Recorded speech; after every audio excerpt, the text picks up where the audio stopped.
en camino hacia la santidad, estoy seguro que ha generado en la mente de ustedes ya ahora mismo muchísimas ideas. Inclusive ha generado muchísimas figuras.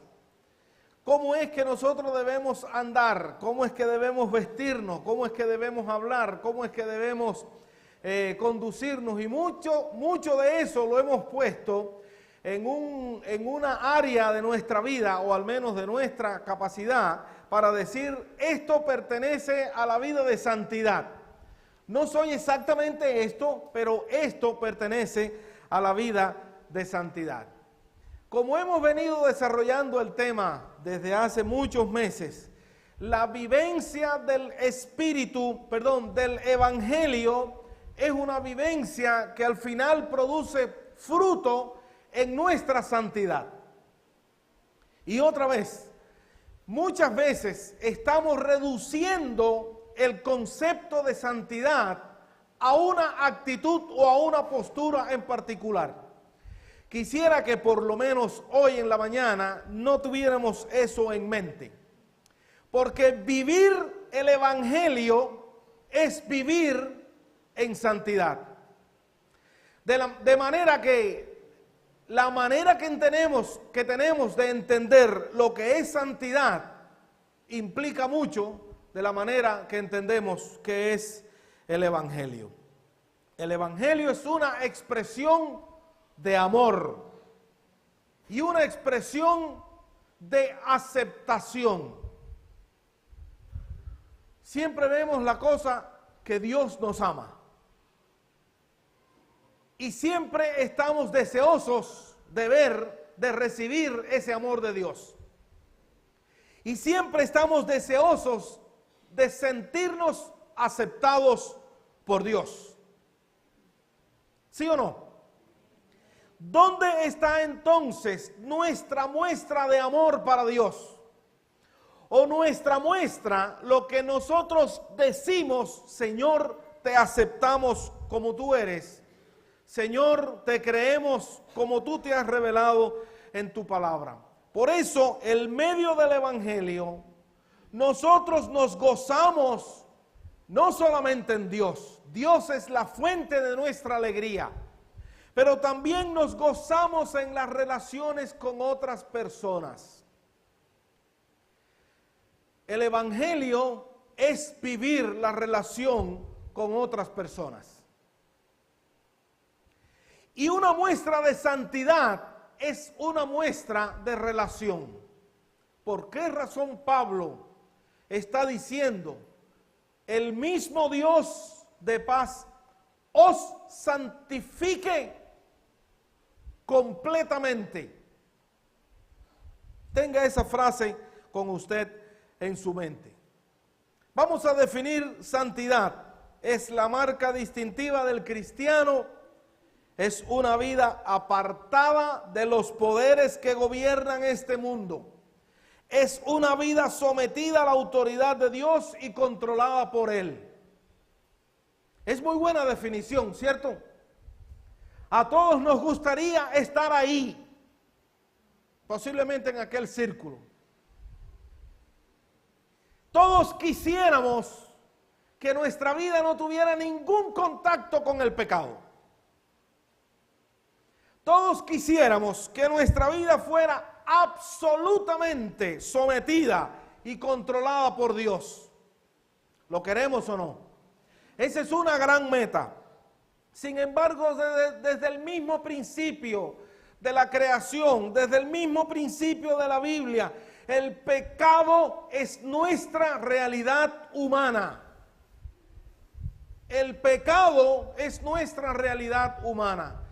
Cuando todo estaba perfecto en la vida, cuando Dios había hecho todas las cosas perfectas, el hombre tomó la decisión de pecar. Tomó la decisión de apartarse de Dios. ¿Qué condiciones le faltaba a Adán y a Eva que les motivara a pecar? ¿Qué condiciones tenían allí en el Edén que fueran un motivo para que Adán y Eva pecaran? Ningunas. Todo estaba perfecto, muy buenas relaciones, Adán tuvo el privilegio y Eva de hablar directamente con Dios. Y aún así, los dos seres creados decidieron pecar. Y a partir de ese momento el pecado ha venido a ser nuestra realidad. Calvino dijo, pecado es una transgresión de la ley, sea consciente o no.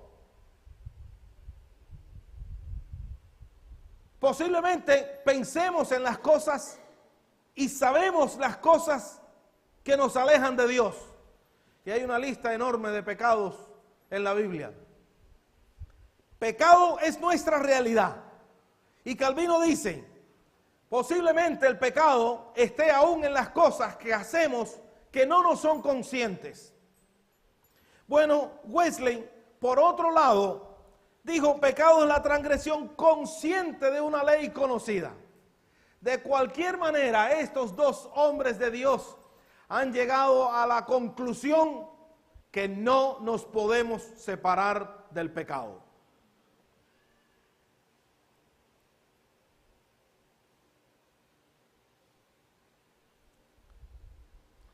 La Biblia muestra dos realidades. La primera realidad es que el hombre no puede resolver el problema del pecado. Dice la Biblia, estamos muertos. ¿Qué hace un muerto para vivir? Esos son dos conceptos totalmente antagónicos. O estás muerto o estás vivo. Estamos muertos, dice la Biblia. Y ese es uno de nuestros problemas. El otro de nuestros problemas es que la solución viene de Dios. Dios ofrece una solución al pecado que no depende del hombre. Y aquí es donde ahora nos encontramos con vida.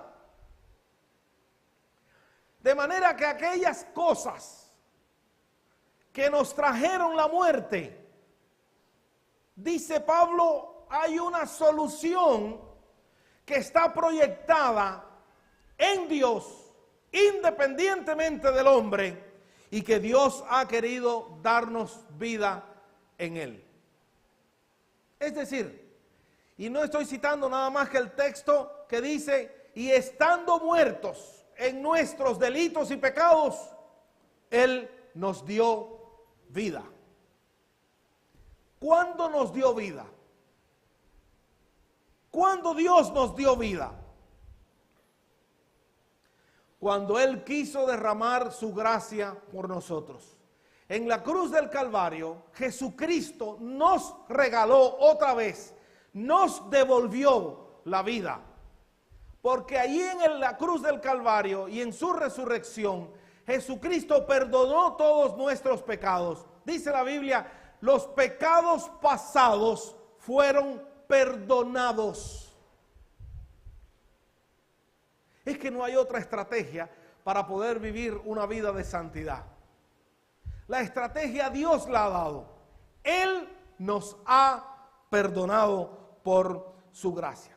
Sin embargo, esto genera muchas preguntas. El tema de la santidad y de nuestra conducta genera muchas preguntas. Si nosotros somos salvos por gracia, no necesitamos nada más para ser creyentes.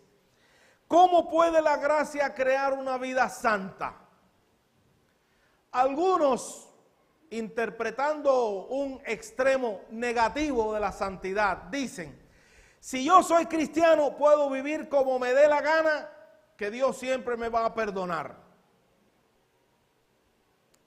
Puedo vivir como me dé la gana porque ya el Señor derramó su gracia y yo tengo que vivir, ya puedo vivir como quiera porque el Señor siempre me va a perdonar. ¿Hasta qué punto nuestra relación con Dios está basada en esa fuerza del amor? Y hay dos fuerzas antagónicas. Somos llamados, salvos por gracia, pero somos llamados también a obedecer. Entonces, hemos visto que solamente la gracia pertenece a los que se van a salvar y la obediencia es solamente para los creyentes.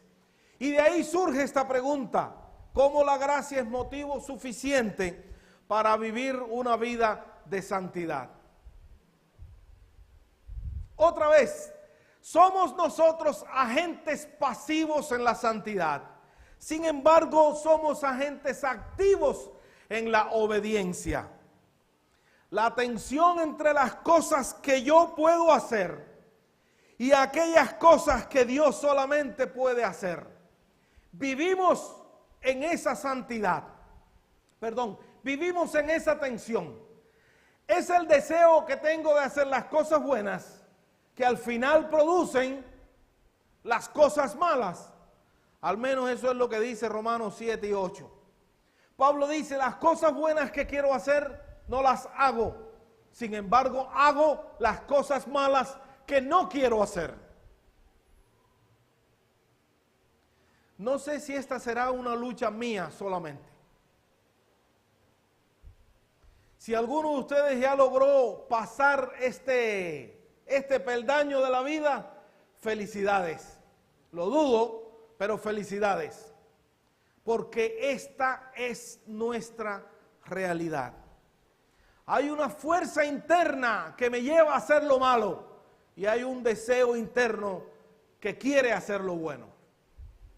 ¿Cómo resolvemos esa tensión que hay entre nosotros? Muchas veces esa tensión lo intentamos resolver con aquellas cosas que creo que puedo hacer. Nos creemos suficientes. Noten esta cita: nos defendemos ante todas las amenazas, considerando nuestras buenas acciones y esfuerzos morales. Pero entonces el resultado de los pecados y de las fallas acuden inevitablemente a nuestra memoria, lo cual nos atormenta y pensamos: ¿cuántos errores, pecados y equivocaciones he cometido en mi vida? Cada vez que tratamos de hacer valer nuestras buenas acciones, nos damos cuenta de nuestra realidad, cuán difícil es, pero nos creemos suficientes para todo. El auténtico mal es que confiamos en nuestra propia capacidad para ser justos y no elevamos nuestros ojos para ver lo que Cristo ha hecho por nosotros. De manera, hermanos, que la santidad es mucho más que lo que nosotros hacemos. Quiero recordarles una idea de un texto del cual predicamos una vez aquí, que tenía que ver con las cosas buenas que nosotros hacemos. ¿Se recuerdan? Que dice la Biblia que para Pablo eran ganancias. ¿Y usted sabe qué significa ganancias? Dice Pablo: aquellas cosas que para mí eran ganancias, las he estimado como pérdida. Ganancias son las cosas buenas que nosotros hacemos. Lean el texto bíblico para que vean cuántas cosas buenas Pablo era, cuántas cosas buenas Pablo hacía. Haga una lista de cuántas cosas buenas usted hace todos los días. Y Pablo concluye: estas cosas buenas son mi estiércol, son pérdida, son basura, no sirven. ¿Por qué? Porque el auténtico mal está en confiar en aquellas cosas buenas que nosotros hacemos. Dice la Biblia: el Dios de paz os santifique. ¿Os santifique qué? Por completo. Los seres humanos por naturaleza, cuando se ven en peligro o ante la misma muerte, por necesidad consideran su propio mérito. A nadie se le ha ocurrido cuando se muere una persona, a ningún pastor yo creo que se le ha ocurrido cuando se muere una persona, cuando le despide el duelo, decir las cosas malas que esa persona hizo. ¿Qué es lo normal que hacemos? Decimos las cosas buenas que esa persona ha hecho. Yo creo que eso es totalmente moral, ahí no hay ningún problema. Pero esa es nuestra naturaleza. Tratar de llevar a cabo las cosas que son nuestro mérito. Aquellas cosas que me hacen diferente o superior del resto de las personas. Por eso otra pregunta sería, ¿es la gracia opuesta a la santidad? Dios me lleva en un camino de salvación por aquí y al final me muestra que hay un camino de obediencia por otro lugar. Es que esta tensión nosotros tratamos de resolverla de esta manera. Predicamos gracia a los pecadores en un mensaje de evangelismo. Predicamos gracia a los pecadores y en un mensaje que no sea de evangelismo, predicamos obediencia a los creyentes. Y aparentemente tratamos de resolver eso. Los creyentes no necesitan la gracia de Dios y todavía los inconversos no necesitan obedecer a Dios. Para mí eso es falso. Es falso. Nosotros los creyentes tenemos que vivir conscientes todos los días que necesitamos la gracia de Dios para poder vivir.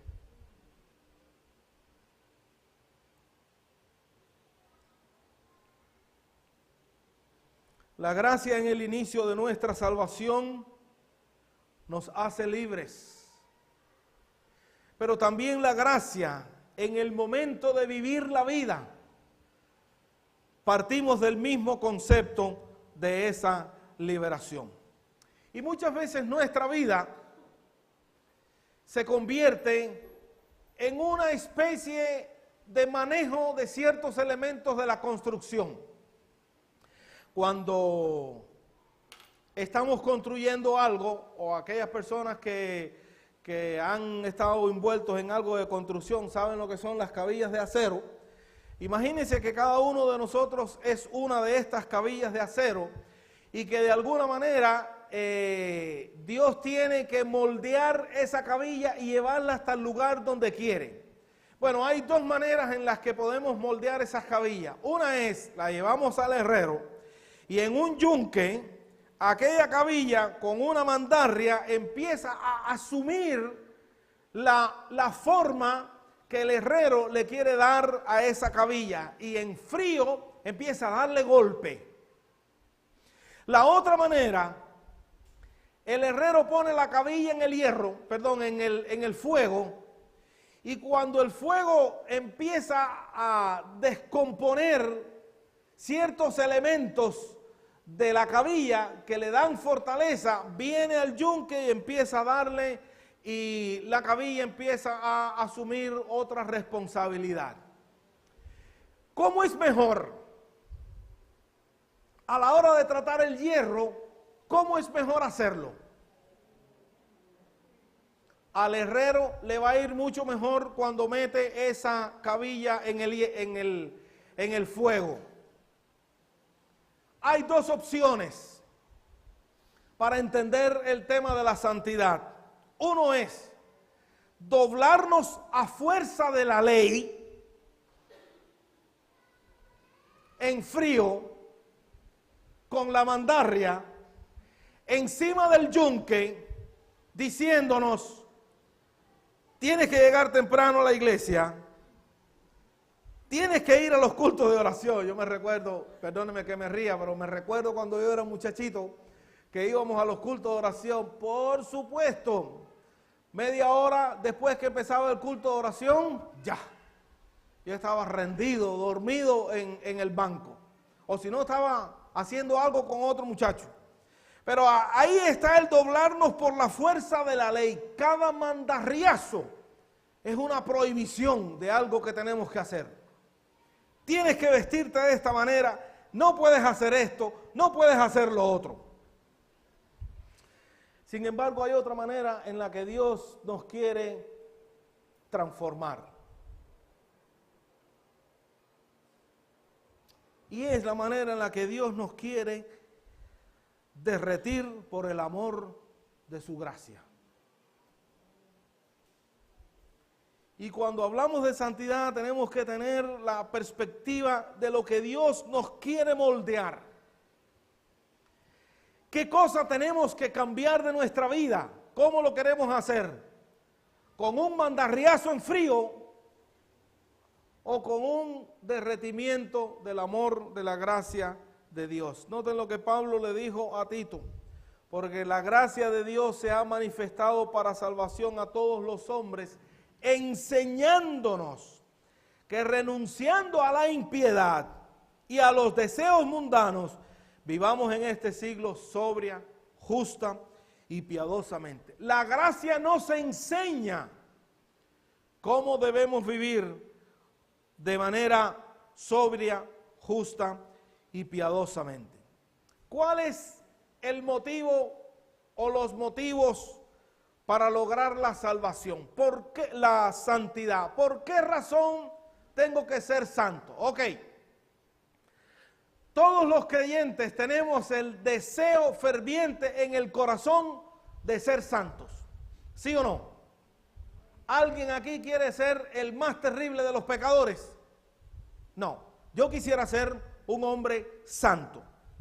¿Cuál es mi motivación para llegar a esa santidad? Bueno, mi motivación puede ser una presión externa, lo que otras personas piensan de mí. Y si yo soy el hijo del pastor, yo tengo que vivir, ¿de qué manera? Como si fuera un ángel. ¿Se recuerdan? Robertico, ¿hay otro hijo de pastor aquí? Bueno, mis hijos. Sí, Febe, ella está asentiendo. Pérsida.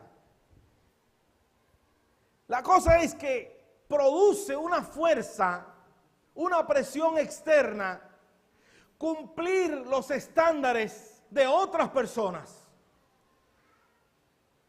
Y a mí siempre me estuvieron diciendo que yo tenía que ser santo como la Bastida. Y eso para mí era una meta. O tenía que cumplir con muchas de las formas en las que esos grandes hombres de Dios llegaron a ser santos. Pero me producía una presión externa. Y ahí la gráfica está puesta con toda intención. Es meter nuestra cabeza dentro de la boca del león. Si el motivo de la santidad es porque otras personas me están exigiendo que yo sea santo. Pero todavía puede haber una motivación diferente. Nuestra herencia religiosa.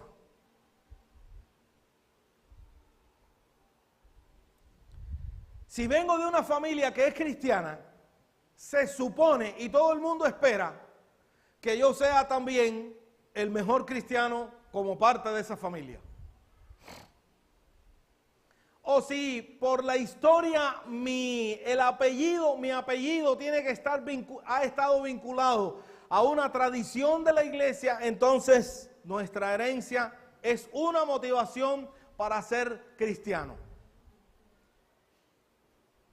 En Colombia había un chocolate que se llamaba chocolate Quesada. Y el chocolate Quesada ya había tenido una familia, con clavos y canela, con azúcar, sin azúcar, qué sé yo qué. Y cuando nosotros nos preguntábamos, ¿de dónde, cuál es su nombre, su apellido? Norberto Quesada. Ah, de la familia Quesada. Pero no era de la familia Quesada que viene por mi familia, sino de la familia Quesada del chocolate colombiano. Una herencia.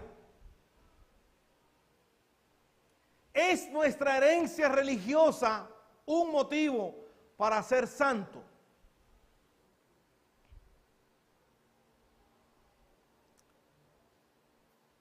El temor a perdernos. Muchos de los mensajes de evangelismo para los inconversos está más que todo enfocado en el temor del infierno, que no en la gloria del cielo. Efectivamente hay un infierno, pero hay también una gloria. Entonces, si nuestra santidad va a estar basada en el temor que el Señor me va a castigar y si Dios me coge en esto ahora, aunque estos son elementos reales de nuestra vida, no son exactamente el verdadero motivo de la santidad. ¿Por qué razón tengo que obedecer a Dios? Como ya vimos, hay dos móviles. Está el móvil del miedo y está el móvil del amor. Si vamos a Dios por temor o si vamos a Dios por amor a su belleza, por amor a quien es Él, estando allí en la cruz del Calvario, estaba mostrando que Él es alguien en quien se puede confiar. La obra de Cristo tiene dos sentidos. El primer sentido es de muerte, destrucción. Se utiliza la figura en la Biblia de la semilla que muere. Pero la otra figura, el otro sentido de la obra de Cristo es vida, es restauración.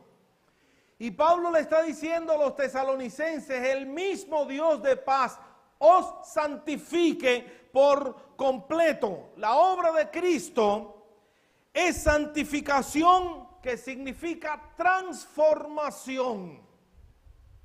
Mire, no es hacer una cosa diferente.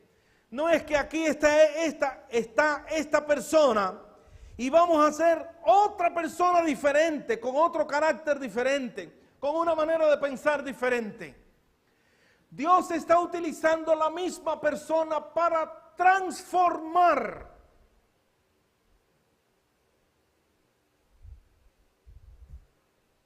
Es para transformar.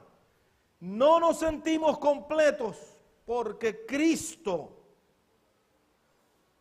santifica por completo nuestra vida. No nos sentimos completos, pero Cristo nos santifica por completo. La raíz del pecado está en creer que yo soy suficiente, aun cuando creo que soy santo. Yo no necesito a Dios. Hay dos citas en Isaías 47:8. Dios está hablando de la ciudad, de aquella gran ciudad. Y ella dice, tú que dices en tu corazón, yo soy, y fuera de mí no hay más. Esto lamentablemente muchas veces es parte de nuestro vocabulario, o al menos de nuestras ideas. Yo soy suficiente, yo no necesito de nadie más. El mismo Isaías 53:6, pero todos nos descarriamos como ovejas, cada uno se apartó por su camino. Nuestros criterios personales muchas veces están por encima de lo que Dios quiere hacer con nosotros. Nos sentimos suficientes. Pablo dice, aún estando nosotros muertos en pecado, y esa es la epidemia de la raza humana. Nos sentimos suficientes y no nos damos cuenta que estamos muertos. Pero la misma sentencia bíblica nos dice, Él nos dio vida. ¿Diferente de Cristo? Juntamente con Cristo. Y Pablo especifica, por gracia sois salvos. La relación entre valor y significado está presente en nuestro proceso de santificación. Nuestro valor tiene que encontrarse en la cruz. El significado de nuestra vida tiene que encontrarse en la cruz. La doctrina de la salvación es tanto la salvación por Cristo como la santificación por Cristo. El domingo próximo o en otro momento quiero volver un poco más específico a este tema. De manera que Dios me perdona, no porque tengo mucha fe, no porque vengo muchas veces a la iglesia, ni aún porque me arrepiento en nuestra mente, Dios me perdona porque decidió que yo fuera su hijo y a partir de ese momento me adoptó como hijo y me perdonó. Por eso dice Pablo que ahora soy una nueva criatura. Si alguno está en Cristo, Él me da un nuevo corazón, inclinado a Él para amarle, inclinado a Él para adorarle. Y quiero resumir estas ideas muy rápidamente. El plan de Dios es santificarnos por completo. No una partecita. No es la partecita débil que tengo. Él quiere santificarme por completo.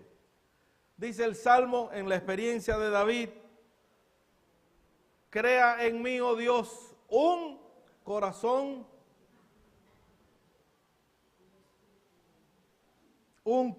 nuevo. En 1 Corintios, de modo que si alguno está en Cristo, ¿qué cosa es? La base de nuestra conducta de santidad no solamente está en lo que pretendemos hacer. La base de nuestra conducta de la santidad está en lo que somos en Cristo. Y dice Pablo que somos una nueva criatura. Dice en Efesios, somos hechura suya. En Gálatas, ya no vivo yo. Tú te imaginas que cuando salgas de aquí, que camines, que te encuentres con los problemas que hay allá afuera, que van contigo, de los que no te puedes desprender, cuando estés frente a una tentación, ya no vivo yo, mas vive Cristo en mí. Ese es el resultado de la reconciliación. A vosotros también, que erais en otro tiempo extraños y enemigos en vuestra mente, haciendo malas obras, ahora nos ha reconciliado en su cuerpo de carne, por medio de la muerte, para presentaros santos y sin mancha e irreprensibles delante de Él. Cambió todo lo que éramos. Éramos extraños y estábamos alejados. Ahora somos aceptados. Oiga, yo no sé si pasó con ustedes, estoy seguro que no, pero cuando Cristo llegó al corazón, no te preguntó si estás limpio para poder entrar. Lo único que te dijo fue: hijo mío, dame tu corazón, con tus pecados, con todo lo malo que eres, ahí quiero morar. Cambió lo que éramos y ahora somos aceptados. Cambió nuestra manera de pensar, éramos enemigos en nuestra mente. Pensábamos y hacíamos lo malo. Cambió también nuestra conducta. Antes, haciendo malas obras, ocupado en malas obras, Jesucristo nos hace santos. Posiblemente no respondía a su pregunta.